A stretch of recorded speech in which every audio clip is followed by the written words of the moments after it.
Je voudrais joindre les paroles aux paroles des intervenants précédents. Je voudrais souligner l'importance et la particularité de ce séminaire où on a des participants français, des collègues de France. Et aussi, je tiens à souligner que la Russie ne peut pas être isolée de l'économie mondiale. Cela n'est pas ni sage ni raisonnable. Néanmoins, on voit ce genre de développement. Vous savez que l'Arménie est un pays voisin de l'Iran.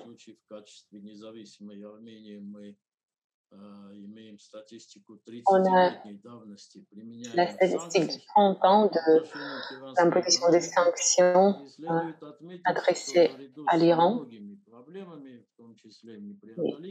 On voit que néanmoins, il y a beaucoup de problèmes dans l'économie de l'Iran, mais en même temps, ils ont su de développer la production et développer leur industrie dans certains secteurs et le pays continue de développer même dans le contexte des problèmes sociaux. Je voudrais dédier ma présentation à l'état de l'économie dans les républiques de l'Arménie dans le contexte des processus géopolitiques actuels, compte tenu du sujet de notre séminaire. Tout d'abord, sur ce diapositive, je voudrais montrer des surprises positives qu'on pourrait retrouver dans l'état actuel de l'économie arménienne. Ici, vous voyez la dynamique des taux de croissance réelle du PIB. Ici, c'est la période à partir de 2008 pour voir comment les crises de 2008-2009, 2014-2016, 2020, l'année pandémique ont influencé cette situation. Pour comprendre ce qui se passe autour de l'Arménie, y compris dans le cadre des sanctions imposées à la Russie. Nous attendons une croissance réelle d'autour de 14%, donc 14,1%, c'est le taux d'activité économique au résultat des 9 mois. Et il faut dire qu'avec une valeur de 7,5% et l'inflation autour de 8,59%, la croissance réelle de l'économie sera autour de 21-22%. C'est une croissance sans précédent, en tout cas sur les 20 années dernières, ce qui est très positif pour notre économie, bien sûr. Sur ce diapositive, une autre dynamique pour la même période sur les exportations, y compris les exportations envers la Fédération de Russie. Pendant les 9 mois 2022, nous avons 2,5 fois de plus des exportations. Pour la petite économie arménienne, c'est un chiffre significatif. En tout cas, il faut souligner le fait que la croissance est démontrée non seulement pour des produits finis où la Russie, l'Union européenne, la Chine et l'Iran sont les 4 partenaires principaux de l'Arménie. Il faut dire que nous avons vu une croissance positive des prix pour des matières brutes en métaux et d'autres matières premières. Les dynamiques des importations démontrent une croissance importante aussi, 82,2% pour les 9 mois de 2021. C'était le taux de croissance. Je ne veux pas m'arrêter longuement sur la structure de l'importation, des importations, des exportations, mais le commerce extérieur, dans le commerce extérieur, l'Arménie a pour ses partenaires principaux la Russie, ensuite les pays de l'Union européenne, y compris l'Allemagne, la Bulgarie, l'Italie, les Pays-Bas, la Belgique, etc. Cela concerne l'exportation des métaux en matières premières, de l'or, de cuivre, etc. La Chine vient en troisième place comme partenaire. Voici la dynamique de l'inflation. Ici, vous la voyez année par année, et il faut dire que la politique monétaire de la Banque centrale de l'Arménie est une, sans exagérer, des représentantes d'une politique monétaire stricte, ce qui courbe le potentiel de la croissance économique, ça c'est un sujet à part, mais ce contrôle strict permet à la Banque centrale arménienne de garder des prix qui sont habituels pour l'économie arménienne. À mon avis personnel, pour une économie telle que l'économie arménienne, une inflation au niveau de 9% joue quand même un rôle positif, sauf pour quelques exceptions que je vais nommer plus tard. Il faut voir, et ça c'est très important, comment tout cela a impacté les revenus budgétaires. La dynamique entre 2018 et 2022, une période assez typique, démontre que ici, nous voyons également une croissance sans précédence des revenus budgétaires, ce qui est très positif. Et tout de même, il ne faut pas oublier que des impôts directs, des impôts sur revenus, notamment sur le bénéfice, jouent un rôle important dans les revenus budgétaires.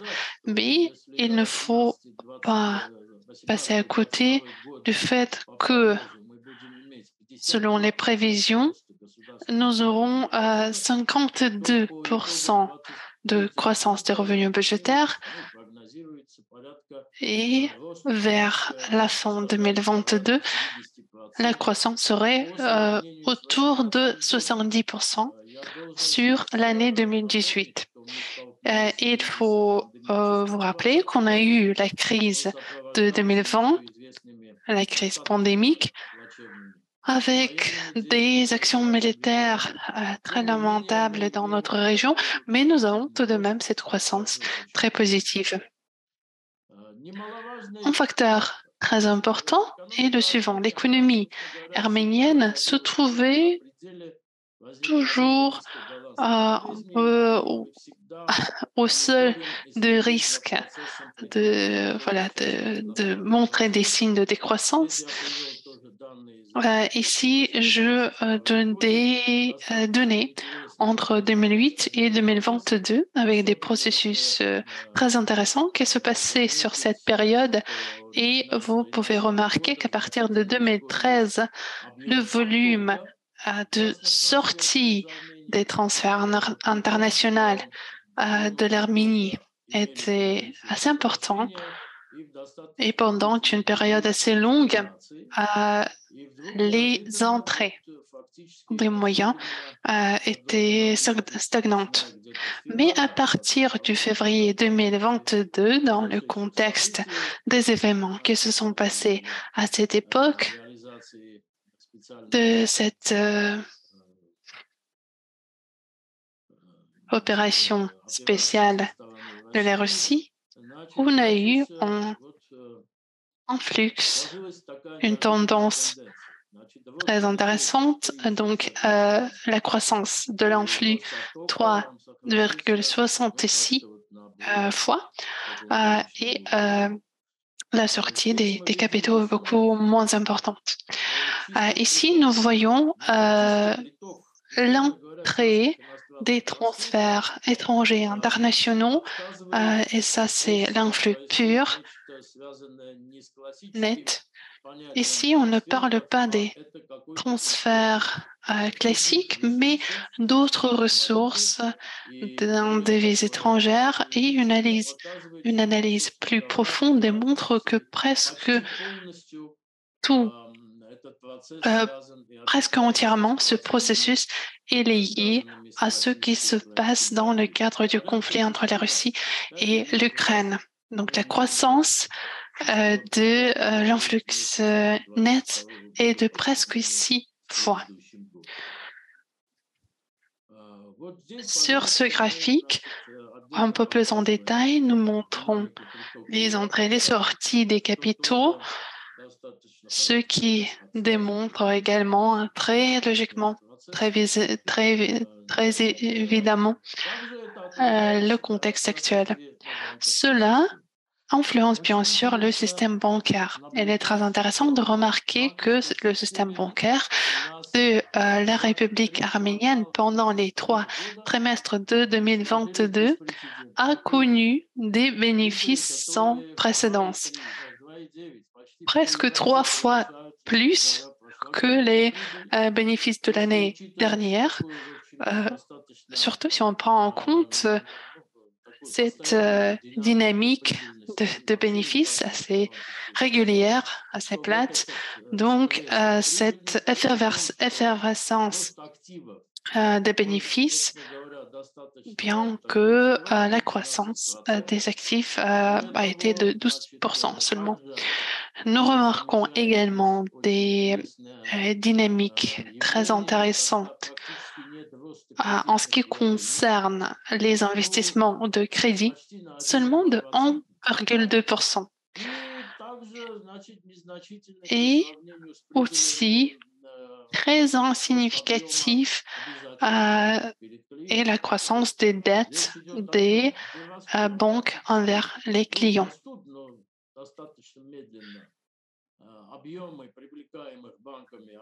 Cela veut dire que il y a moins d'épargne,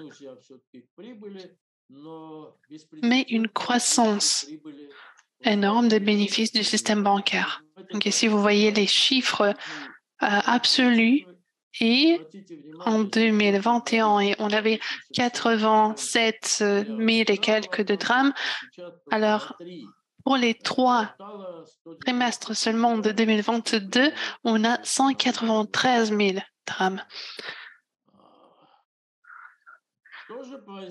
Que se passe-t-il avec le taux d'échange des devises?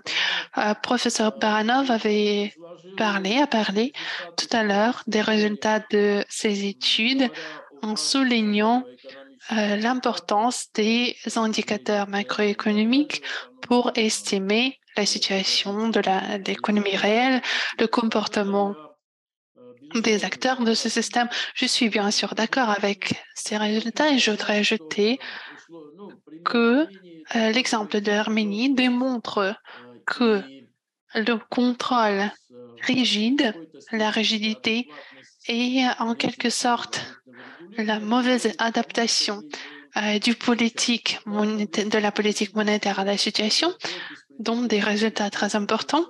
Donc, le taux d'échange du drame, le devise nationale de l'Arménie, a augmenté de 20% presque. Nous sommes revenus au niveau de l'année 2014 en dépassant le niveau des années 2008-2009.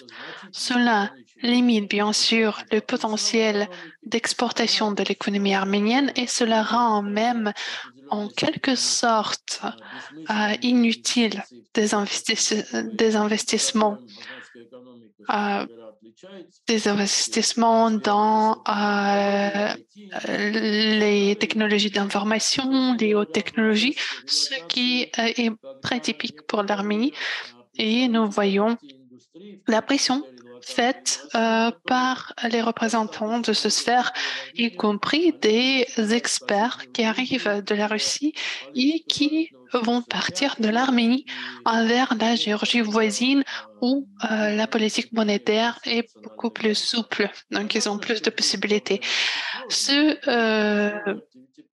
défi est très complexe parce que si l'on adoptait la voie traditionnelle en limitant l'influx des devises étrangères, en appliquant d'autres restrictions, cela aurait été compliqué parce qu'il pourrait produire des problèmes nationaux plus durs. Mais il existe des mécanismes qui ont été utilisés déjà en Arménie et qui peuvent faire résoudre ce problème. Alors, quelle est la situation du pays dans le contexte géopolitique actuel? Des moments positifs, des nouveaux facteurs de croissance, une affirmation sans précédent du devises étrangères, une croissance significative des exportations. Ce sont les prix pour les matières premières en métaux, c'est aussi le tourisme et des nouvelles niches sur le marché de biens russes. Donc là, on parle, si vous voulez, des exportations parallèles. En plus, l'influx des devises étrangères, ce sont des moyens des personnes qui partent vivre en Arménie. Il y a une demande intérieure dans le domaine des services. Il y a des revenus accrus, des impôts pour le budget et des bénéfices pour le système bancaire. Donc ici, on a tous les moments positifs des derniers événements. Pour l'Arménie, donc c'est une croissance un peu à long terme. Quels sont les risques? La croissance des indicateurs qualitatifs qui ne sont pas soutenus par des modifications positives dans la structure du PIB. Donc, ce sont que des processus qui sont liés à des exportations. Il y a également développement innovatif, significatif. Il y a une femme d'investissement autour de 11% du PIB. En même temps, l'Arménie, comme beaucoup d'entre vous le savent, est un pays avec un diaspora très actif qui fonctionne, qui agit dans toutes les grandes économies du monde et l'attractivité pour l'investissement de l'économie a une importance plus grande que traditionnellement. Cela est différent pour les économies qui n'ont pas de cette source naturelle d'attraction des investissements étrangers. Inflation assez haute. Moi, je dis ici autour de 10%, mais on pense plutôt à 8,5% parce que le taux de croissant de l'inflation ces derniers mois se diminue. Mais il y a des facteurs exogènes très importants à prendre en compte ici liés à l'économie mondiale. Et l'Arménie a une économie qui dépend des importations. C'est pourquoi c'est important. Une croissance sans précédent des prix d'immobilier, du marché immobilier, de loyer, de bail. Donc, cela est lié à 84 000 des personnes qui se sont relogées de la Russie envers l'Arménie. Il y a des grandes entreprises qui ont commencé à s'établir en Arménie. Elles jouent un rôle assez important dans son économie. Mais un facteur très, très négatif, c'est la pauvreté. En Arménie, on a cette somme de 53 641 drachmes arméniens qui constitue 74% du minimum pour les consommateurs. Donc, on a autour de 27% de la population qui sont pauvres, mais si on recalcule cela avec le minimum de consommation, on a plus de 40% des gens qui vivent au-dessous de la pauvreté. Et finalement, c'est quelque chose qu'on pourrait recommander dans la situation actuelle. Il faut comprendre qu'il faut se décider. Si ce qui se passe avec la Russie, du point de vue des sanctions impliquées, c'est quelque chose qui va durer, ce qui est impossible de prédire aujourd'hui. Alors si c'est quelque chose qui va durer longtemps, les chiffres que je viens de vous citer montrent que l'Arménie et bien d'autres pays aussi, potentiellement, malgré le fait d'être une petite économie, un petit pays, l'Arménie est un îlot économique très important parce que depuis des décennies, on a eu des relations économiques très libres, en régime libéral dans le système, dans la sphère financière, des relations avec différentes régions du monde qui sont très positives, et le diaspora arménien qui est un fournisseur des capitaux, des investissements. Pour tout cela, l'Arménie est un partenaire très important, très intéressant, et c'est un exemple très original d'un pays qui suit la voie de déménagement des processus de production et des capitaux. Cela sera intéressant pour la Russie, pour d'autres pays.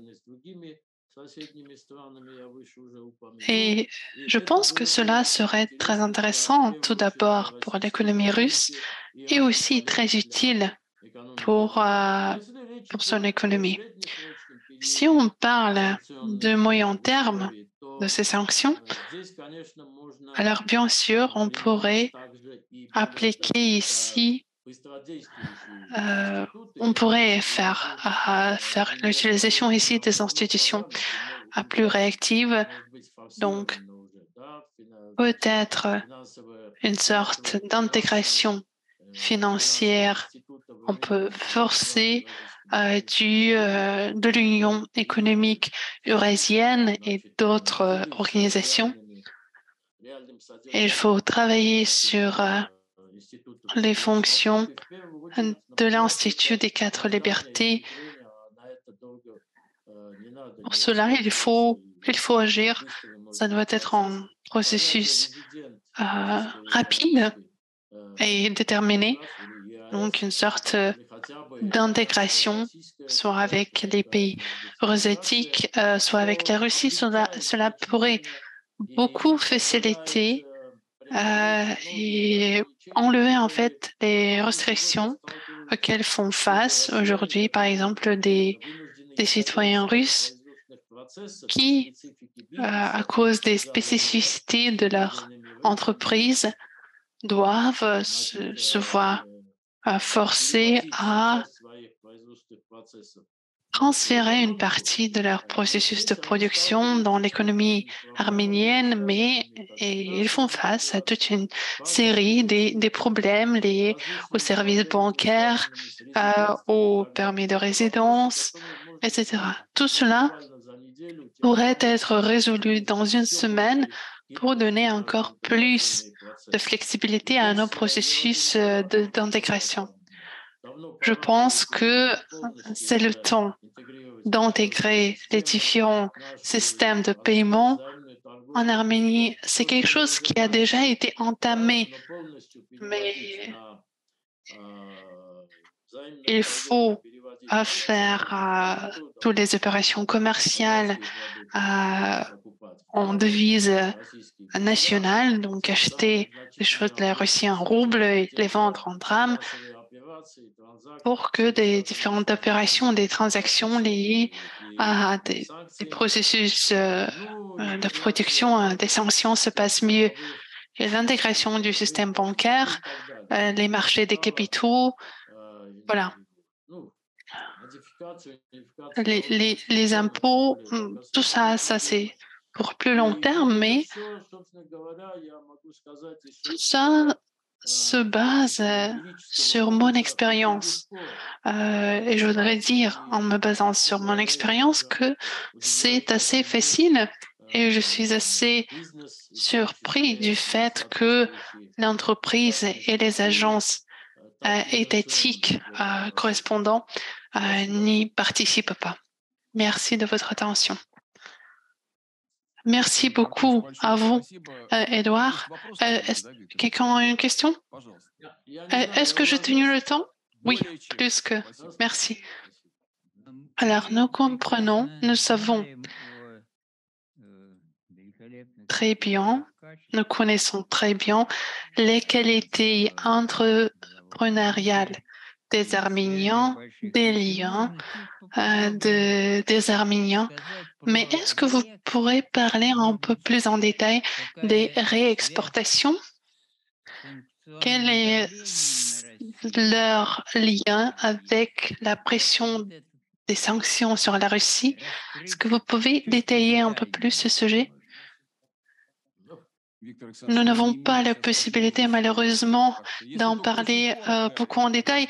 Peut-être si vous pouvez le dire juste en quelques mots, parce que ici, c'est juste le temps pour des questions courtes. C'est une question très importante, très intéressante, je pense, mais on aura une discussion plus tard, sinon on ne va pas tenir les horaires. Je vais répondre très très vite.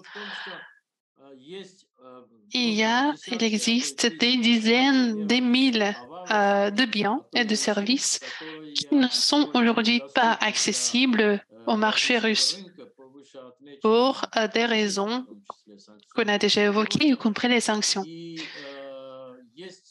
Il existe aussi des possibilités réelles de non pas contravenir à ces sanctions, mais en utilisant des moyens tout à fait légaux, remplir ces niches. Et c'est ça l'effet principal de ce que je viens de vous montrer. Mais, comme j'ai déjà souligné, il faut coordonner cette activité, il faut le faire, il faut joindre les efforts parce qu'il y a quand même des risques pour nous. Une croissance très très rapide peut finir par une gueule de bois, si l'on peut le dire. Mais voilà, donc il faut prendre des précautions. Je me le mettais à ça.